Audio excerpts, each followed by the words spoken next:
تھی، تو اس نے جا کے کہا اپنی قوم کو، یہ بتلایا جاتا ہے اس پتلے کی وجہ سے، واللہ عالم اس کا حقیقت سے کوئی لینا دینا ہے کہ نہیں ہمیں نہیں پتہ، لیکن میں آپ کو یہاں پر لوط علیہ السلام کے علاقوں میں کھڑے ہو کے اس کے حوالے سے کیا ریلیشن بنایا جاتا ہے وہ بتا رہا ہوں۔ تو اس کے بعد لوط علیہ السلام کی بیوی جو ہے کہتے ہیں پہاڑ کے اوپر گئی اور اس نے قوم کو بلایا کہ آؤ یہاں پر جو ہے لوط علیہ السلام کے گھر میں خوبصورت جو ہے مرد آئے ہوئے ہیں۔ تو پھر کیا ہوا، وَجَاءَهُ قَوْمُهُ يُهْرَعُونَ إِلَيْهِ، قوم والے جو بندے تھے وہ سارے دوڑتے ہوئے پہنچے۔ وَمِن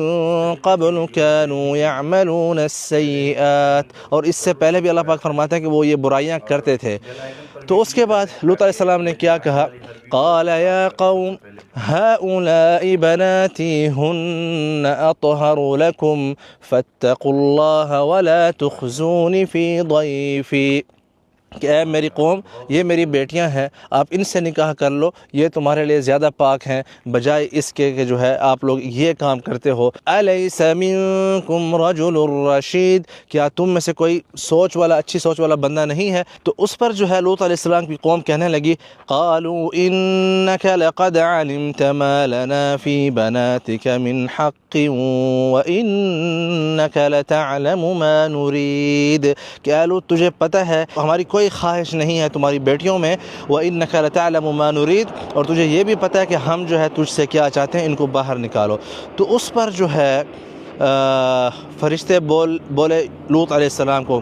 قالوا یا لوط انا رسل ربک لن یصلوا الیک، اے لوط علیہ السلام ہم تمہارے رب کے بھیجے ہوئے فرشتے ہیں، یہ آپ تک جو ہے نہیں پہنچ سکتے۔ تو اس کے بعد جو ہے فرشتوں نے کہا، فَأَسْرِ بِأَهْلِكَ بِقِطْعٍ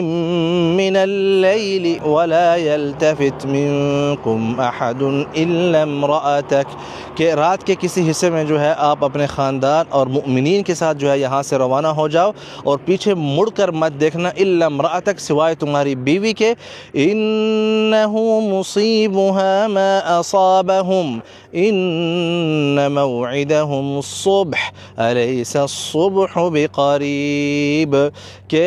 سوائے تمہاری بیوی کے پیچھے مڑ کر مت دیکھنا، تمہاری بیوی کے ساتھ بھی وہی عذاب ہوگا جو ان لوگوں کو ملنے والا ہے۔ إِنَّ مَوْعِدَهُمُ الصُّبْحُ، اور ان کی جو مطلب عذاب آنے کا ٹائم ہے وہ صبح کے ٹائم پر ہے، أَلَيْسَ الصُّبْحُ بِقَرِيبٍ، کیا صبح جو ہے قریب نہیں ہے؟ پھر اللہ تعالیٰ فرماتے ہیں،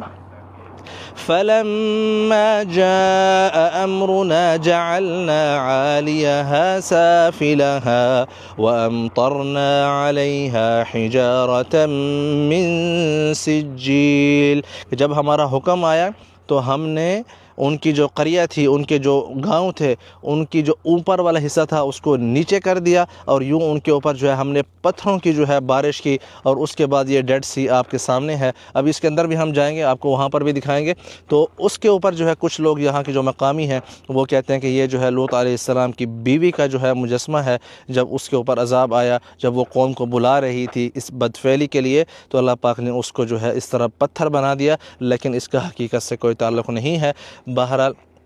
جو عذاب تھا، عذاب کی جو نوعیت تھی وہ یہ تھی کہ جو بستی تھی اس کو جو ہے الٹا کے نیچے کر دیا گیا تھا، اور یوں جو ہے اللہ پاک ایک اور آیت میں فرماتے ہیں، وَأَمْطَرْنَا عَلَيْهِمْ حِجَارَةً مِّن سِجِّيلٍ مَّنضُودٍ، کہ ہم نے ان کے اوپر پتھروں کی بارش کی، سجیل پتھروں کے ساتھ، جیسے کہ اصحاب الفیل 1500 سال پہلے مکہ میں یہ ہوا تھا، أَلَمْ تَرَ كَيْفَ فَعَلَ رَبُّكَ بِأَصْحَابِ الْفِيلِ أَلَمْ يَجْعَلْ كَيْدَهُمْ فِي تَضْلِيلٍ وَأَرْسَلْنَا عَلَيْهِمْ طَيْرًا أَبَابِيلَ تَرْمِيهِمْ بِحِجَارَةٍ مِّن سِجِّيلٍ، سیم جو ہے عذاب اہل قوم لوط کے اوپر بھی آیا تھا۔ اور یہ جو چٹان ہے، یہ جو مقصد ہے کہ یہ ہو سکتا ہے کہ زمانے کے ساتھ کسی آثار کی وجہ سے ایسا بنا ہوا ہو، لوط علیہ السلام کی بیوی کے ساتھ جو ہے اس کا کوئی لینا دینا نہیں ہے، یہ تحقیقی بات ہے۔ یہ بہرحال آج کل ویوز لینے کے لیے کوئی کچھ بھی بول سکتا ہے، تو وہ میں اس کا ذمہ دار نہیں ہوں کہ یہ سارا علاقہ جو ہے جارڈن کا، یہ جو ہے لوط علیہ السلام کی قوم پر عذاب آنے والا علاقہ ہے، اور جو ڈیڈ سی ہے اس کا بھی تعلق ہے لوط علیہ السلام کے عذاب کے ساتھ۔